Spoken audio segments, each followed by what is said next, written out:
Wala man lang mga kababayan makumbinsi ng mensahe ni Sara sa Bonifacio Day.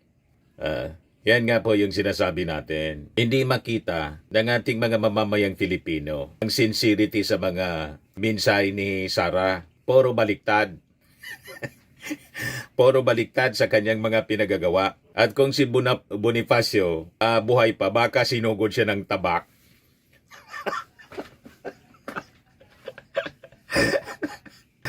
Di ba? Mga kababayan, sugod mga kapatid! Yan siguro yung sigaw ni Bonifacio. Lusubin ang OBP.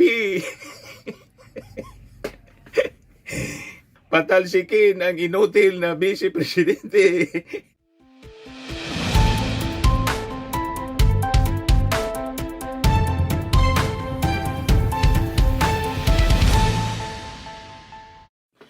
Hello po mga kababayan, si Dante Maravillas. O ngayon, Bonifacio Day, may trillion peso march laban sa korupsyon. Ngayon, si Sara Duterte mga kababayan, may mensahe agad. Nauna pa sa ating Pangulo sa pagpaabot ng mensahe. Mabilis dumaldal siya, no? At least doon siya mabilis. Si Sara Duterte. Ayan, sabi ni Sara, gawin nating inspirasyon ang kanyang sakripisyo upang ipaglaban ang katarungan, pagkapantay-pantay at magandang kinabukasan ng Pilipinas. Mali natin ang Pilipinas. Kung buhay si Bonifacio, baka ang sigaw noon, mga kababayan, impeach Sara.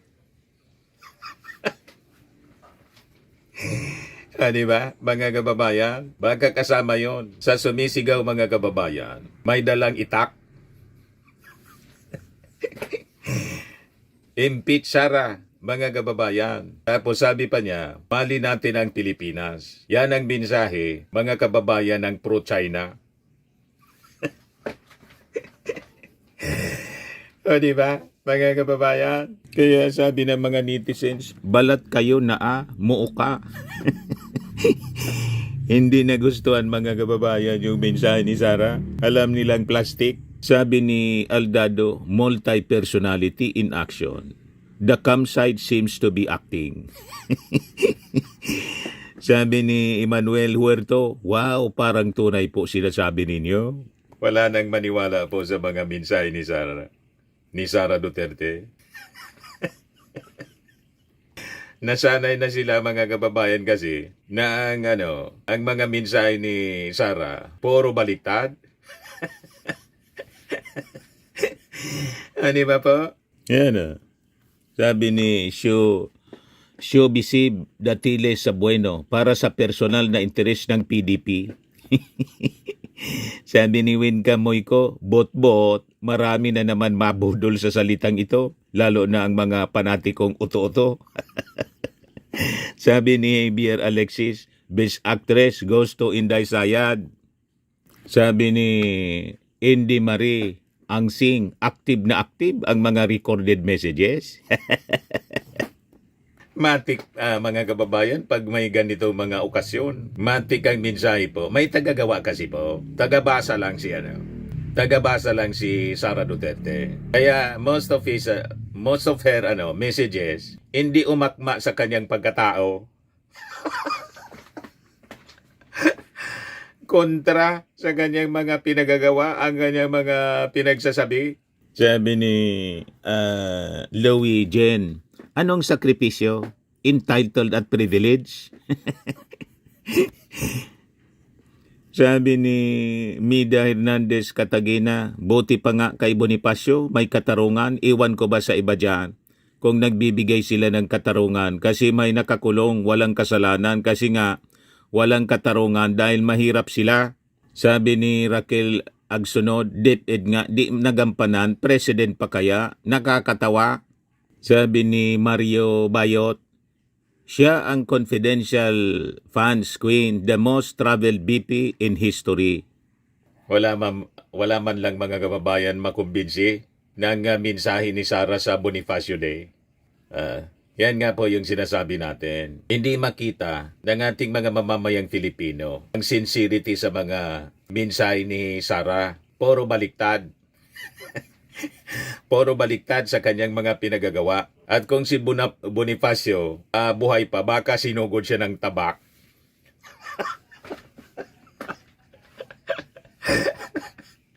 Di ba? Mga kababayan, sugod mga kapatid! Yan siguro yung sigaw ni Bonifacio. Lusubin ang OBP. Patalsikin ang inutil na Vice Presidente. Bagayan mga kababayan ang sigaw ni Bonifacio.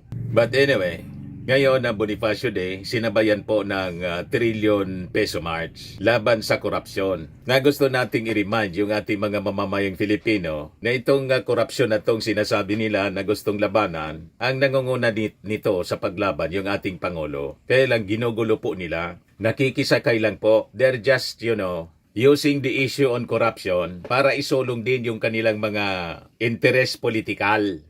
Ganyan ang ugali ng mga dating mga anti-Marcos forces, mga dilawan. In fact, ang sigaw nila, Marcos singilin.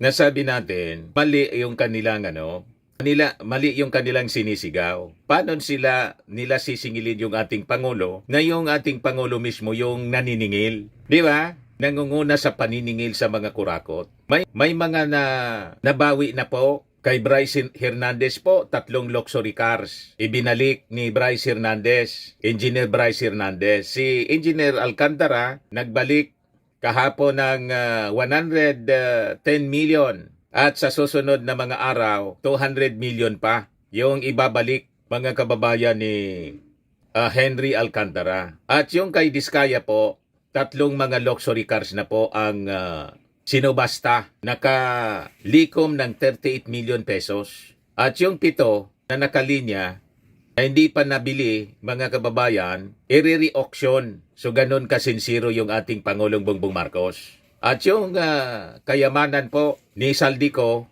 na freeze na po, pati yung mga air assets, yun mismo yung yung mismong in-announce ng ating Pangulong Bongbong Marcos 2 days ago. Yan ba, mga kababayan, i-replay natin para magsilbing reminder sa ating mga kababayan. Magandang araw po sa inyong lahat. Ito po ay patuloy na aking pagre-report sa taong bayan tungkol sa mga development sa mga kaso hinggil sa mga flood control project na iskandalo. Ngayong araw, inutasan ko ang DOTR at saka yung CAAP na makipag-ugnayan sa mga kaibigan natin sa Malaysia at saka sa Singapore. Dahil ang mga pag-aari na helicopter at saka aeroplano ay mukhang doon tinatago ni Saldico.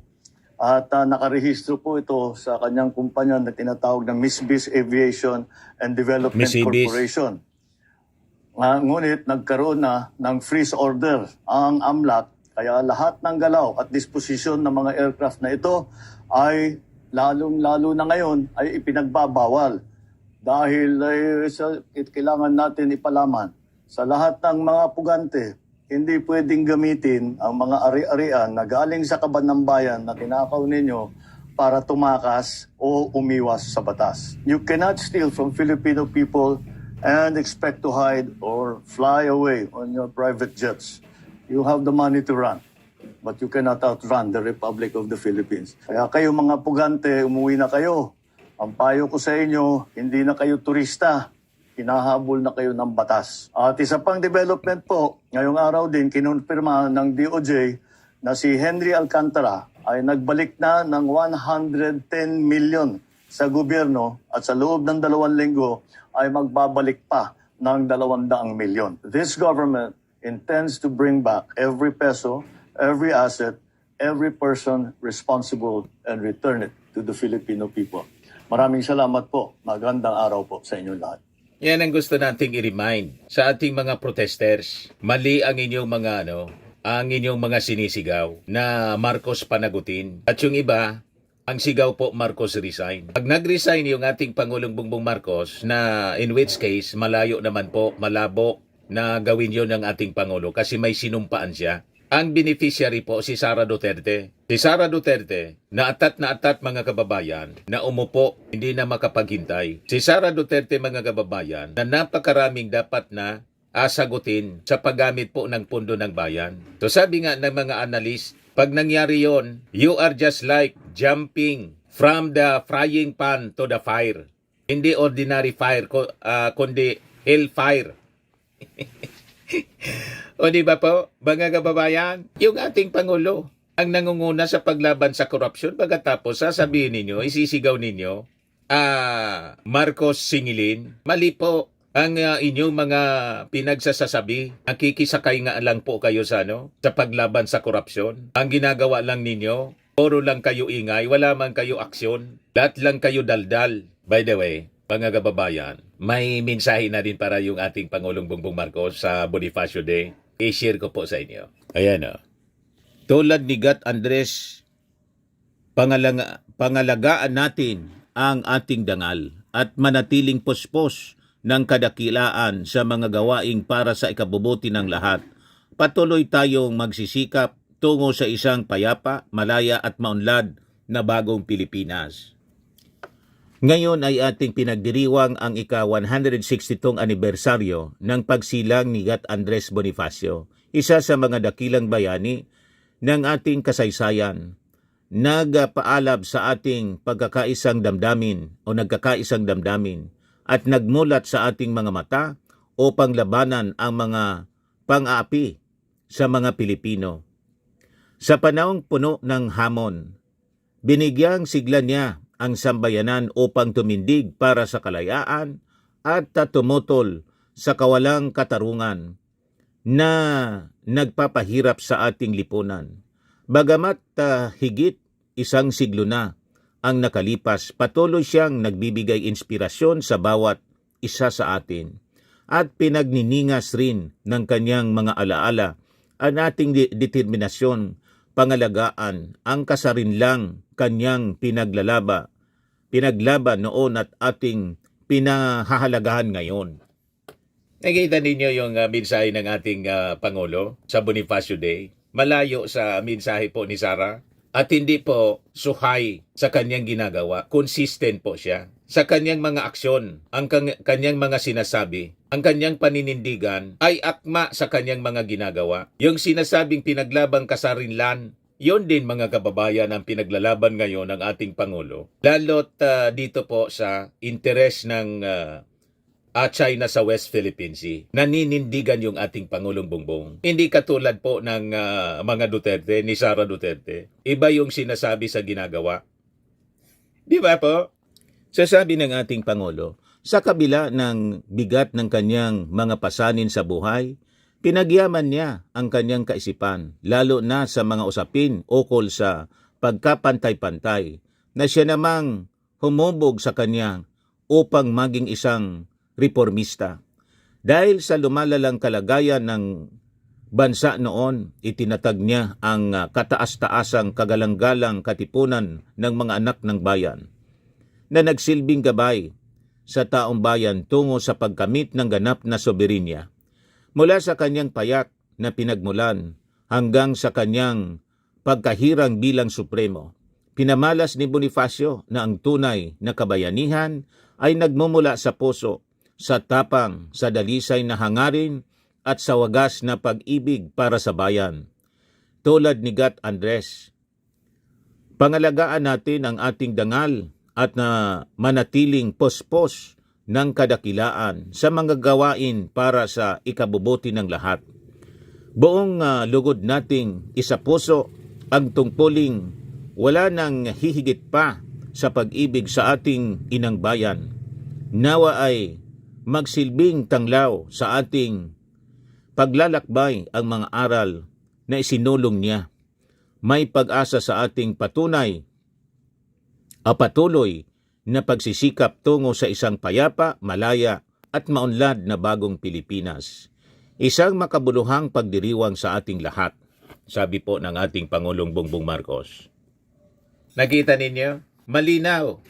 malalim, may sinseridad at kanyang ginagawa. Kung ano ang kanyang mensahe, consistent sa kanyang mga aksyon. Kung ano yung kanyang pananalita, consistent sa kanyang mga ginagawa. Yung ating Pangulong Bongbong Marcos. Ano ang patunay? Ipakita ko po sa inyo. Yan ang ating Pangulo.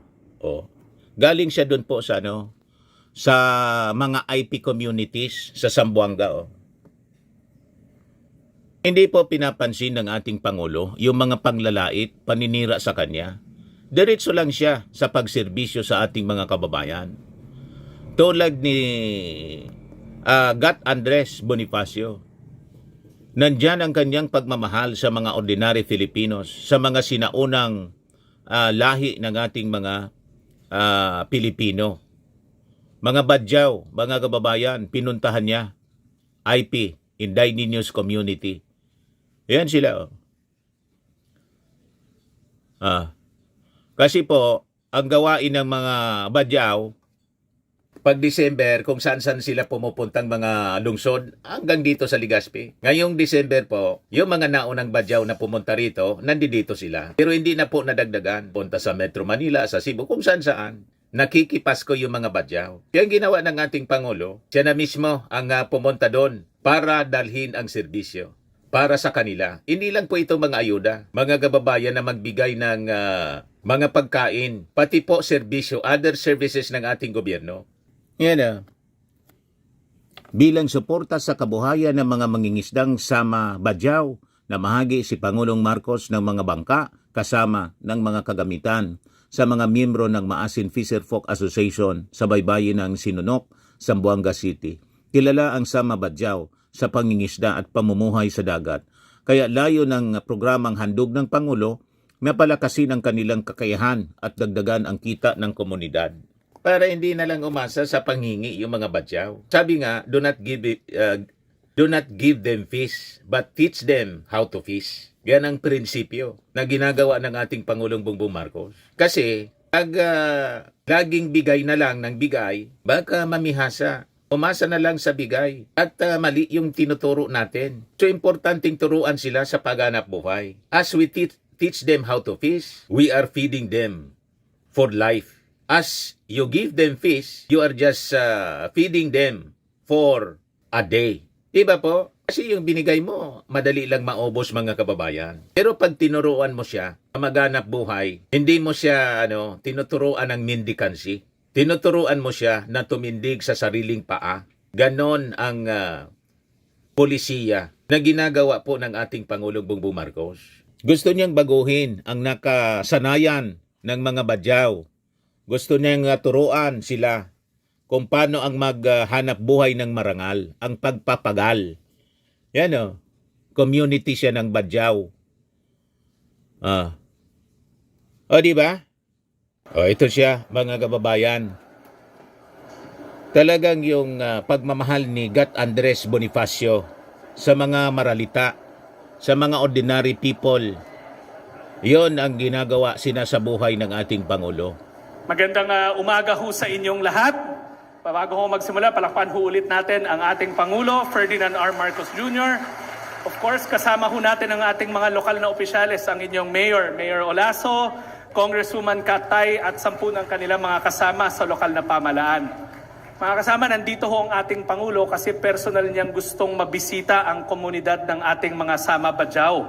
At napaka-importante ng mga sama badyaw sa ating Pangulo. Palagay ko, si Pangulong Ferdinand R. Marcos Jr. lang ang nakakadayo sa inyong komunidad sa lahat ng mga naging presidente. Kakaiba yung ating Pangulo. So hindi ko na ho papatagalin pa. Muli, ang ating Pangulo, Ferdinand R. Marcos Jr. Pati mga indigenous people, mga badyaw. Noong unas yung mga Aita sa Pampanga, Zambales. Pinuntahan din niya po. Rex.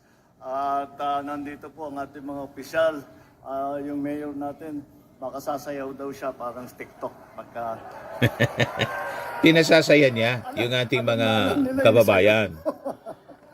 Andan si Kong Shua, lahat ng mga iba't ibang opisyales ng bayan, ng barangay, nandito po tayo. At nandito lang naman po ako Ang sadya ko rito, Ibang para level po tingnan ang delivery na ng maayos serbisyo ang pagbigay ng ating tulong Pangulo. sa ating ating tinatawag mga unang Pilipino, ang ating mga IP community dito sa South Pantay-pantay ang Manasama, pagtrato niya. Kaya nandito kami Pati para mga IPs. Kita ninyo. Parang hindi na IP. dahil Mga minsan, modern Filipinos kapag na. ang gobyerno ay nag-aantay lang na kayo ang lumapit, hindi naman namin nasiservisan kayo lahat, hindi namin kayo natutulungan lahat. Kaya ang ginawa namin, kami na lang ang pupunta. Ang gobyerno ang pupunta sa inyo para makapag-register kayo. Bagong Bonifacio ang ating Pangulo. Nandyan yung para magkaroon kayo ng ID, nandyan po yung PhilHealth. Yung PhilHealth po, yung health Walang insurance. pagkukunwari. Ito, importante po ito. Dahil lahat po ng Pilipino ay miyembro ng PhilHealth. Kahit wala kang ginawa, basta pinanak Pati ng PhilHealth Pilipino, pala. kasama ka sa PhilHealth. Ngunit, kailangan magrehistro. Importante ang magrehistro para alam namin kung nasaan kayo, kung ano yung kailangan ninyo, at mabigyan kayo ng ID. Kapag hawak na ninyo yung ID na yan, kapag kayo ay pumunta, meron kayong karamdaman, nasugatan kayo, nabalian kayo, o may ubo, o whatever, pupunta kayo sa aming Bukas Center. Yung Bukas Center, yun yung parang clinic. Yung mga pwedeng ayusin na mabilis, ayusin nila. Sasabihin kung tatahi lang yung o i-reset yung buto, o bibigyan kayo ng gamot. Kung pwede nang umuwi, tapos naman, uuwi na po kayo. Kung kailangan pa ninyo magpatingin, kailangan kayo ma-ospital, pwede kayong pupunta sa government hospital. At dinakihan na namin ang benepisyo. Malaki-laki na ang benepisyo na binibigay ngayon ng PhilHealth. More or less, kapag yung pangkaraniwan, yung ordinary lang na sakit, ay libre na. Ang gobyerno na ang magbabayad. Kaya baka nakikita ninyo, meron kaming tinatawag na zero balance billing. Ibig sabihin, pagpunta nyo sa ospital, zero ang balanse ninyo. Wala kayong babayaran. Basta't pipirma na lang kayo, basta't gumaling na kayo, pipirma na lang kayo, pwede na kayong umuwi. Kaya napakahalaga po para sa ating mga kababayan yan at napakalaking bagay po na natulong para sa lagi naming iniintindi at inaalala ang inyong kalagayan, ang inyong kalusugan. Kaya yun ang para sa akin, yun ang pinaka-importante sa lahat. Kaya po nandito lahat ito, nandito po ang DSWD, nandito po pati agrarian reform para ayusin yung mga titulo ng mga lupa. Kita ninyo? Hindi yan nagawa ng mga previous administrations. Andyan ang DOH. Libre na. Clinic tayo dito. Wala nang babayaran po.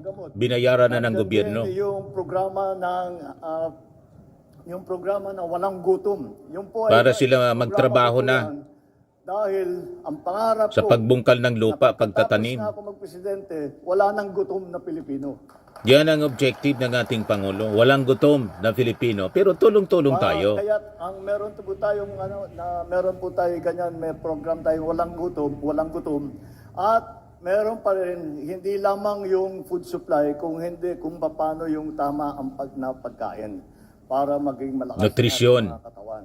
At yung isang napakahalaga na baka hindi nyo po napupuna, yan pong e-gov app na aming linagay. Kailangan po matuto kayo dahil ito po ay app Pati na technology, pwede nyo gamitin yung telepono, modern pwede technology, nyo gamitin yung tinuturuan computer. yung mga Hindi IPs na kayo pupunta sa para hindi opisina sila ng left behind. gobyerno. Hindi sila Kahit maiwan na po sa basta't technology. Meron kayong koneksyon na pwede nyo nang gamitin. Yung Kita e-gov ninyo? app, pag ginamit ninyo yan, lahat ng serbisyo ng gobyerno, lahat ng departamento ng gobyerno, kaya ninyong puntahan, kaya ninyong kausapin. Kahit na At hindi yung napipila kasi may e-gov na. Imbis na yung mga papeles, mga dokumento na kung dati pabalik-balik kayo, 3 oras kayo nag-aantay sa pila. Tapos sasabihin sa'yo, pagka napirman, sasabihin, kulang pa kayo ng 3 pirma. Kailangan pa kayong pumunta rito. Tapos kailangan pa pumunta. Sa bahay na lang, pwede Ngayon, gawin. nasa Online. e-gov app na lahat yan. Kaya malaking pagginhawa para yung mga iba sa inyo na hindi techie, kayang-kaya ng mga anak ninyo yung magpaturo. Paturo na lang.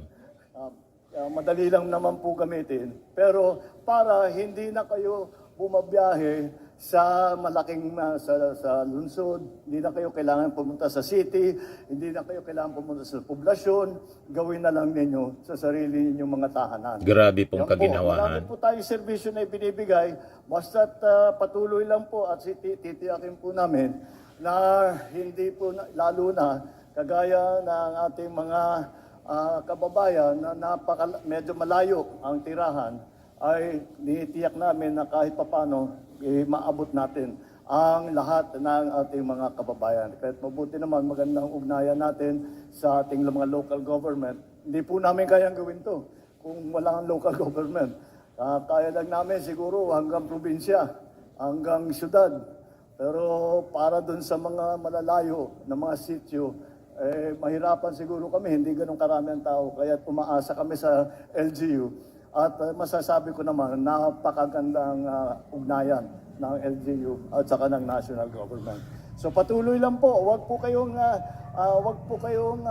nagdadalawang isip kung may kailangan kayo. Kung may tanong kayo, magtanong po kayo. Kaya sila nandito upang Kita ninyo? tulungan kayo, upang may Napaka-buti ng ating Pangulo para pagsalita nila ng masasama. Tapos gusto nilang tanggalin. Lagi ko sinasabi kasi maraming nagte-thank you. Huwag na kayo mag-thank you. Para ito yung O, trabaho diba? namin. Ito lang talaga dapat namin Narinig ginagawa. niyo yan sa ibang mga presidente, lalo kay Digong.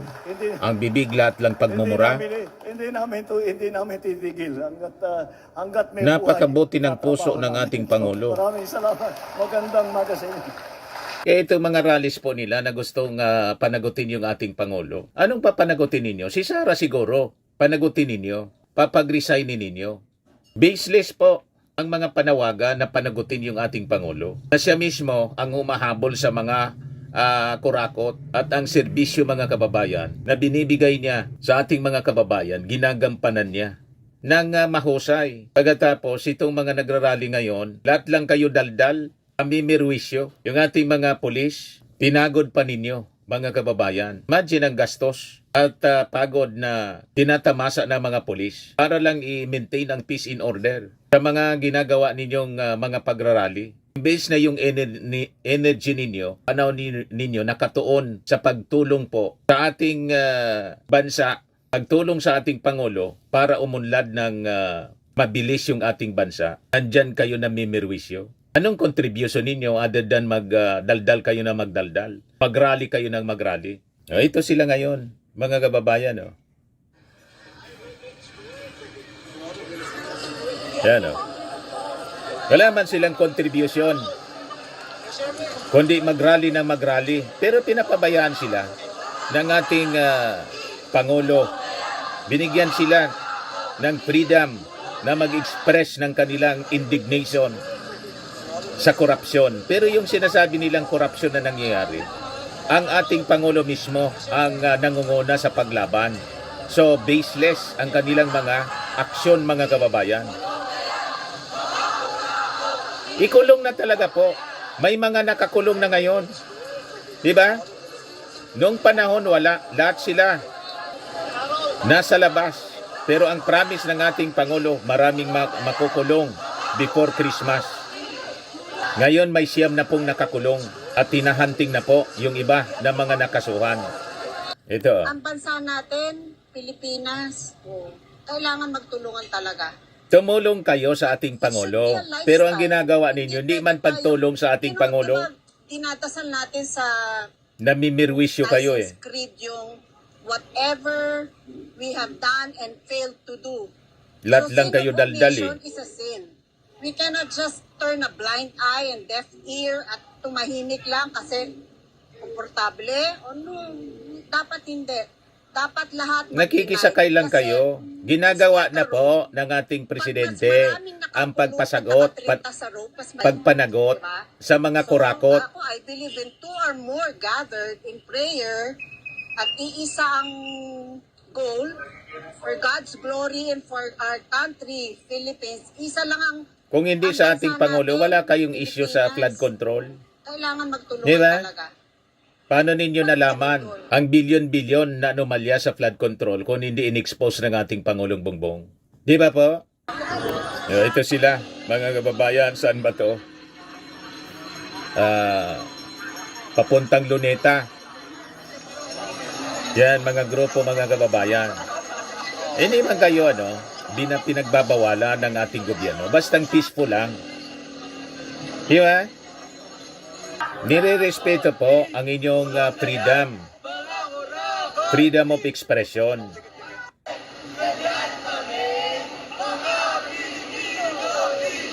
Yung right to assembly. Kinukulong na po. Siyam na po ang nakakulong.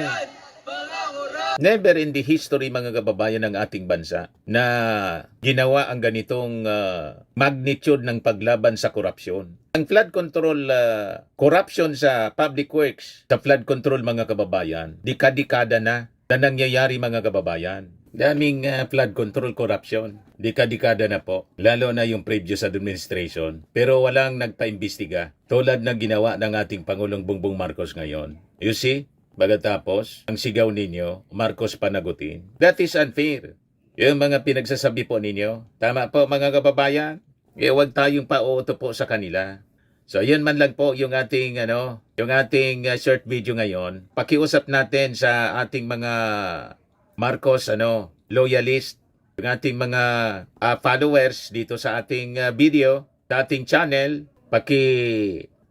share ninyo po sa inyong mga kakilala, kaibigan yung video ito para sila po ay ma-inform ng tama. Hindi sila mabiktima ng mga black propaganda, ng mga paninira laban sa ating Pangulong Bongbong Marcos. So itong ating programa, mga kababayan, natin sa inyo nitong napakagandang product. I am Worldwide Amazing Pure Organic Barley from Australia po. Yung mga gusto po na try nito at magnegosyo, mag-message na lang po kayo sa akin, Dante Maravillas. So lagi nating tatandaan, mga kababayan, sa buhay, you become what you believe.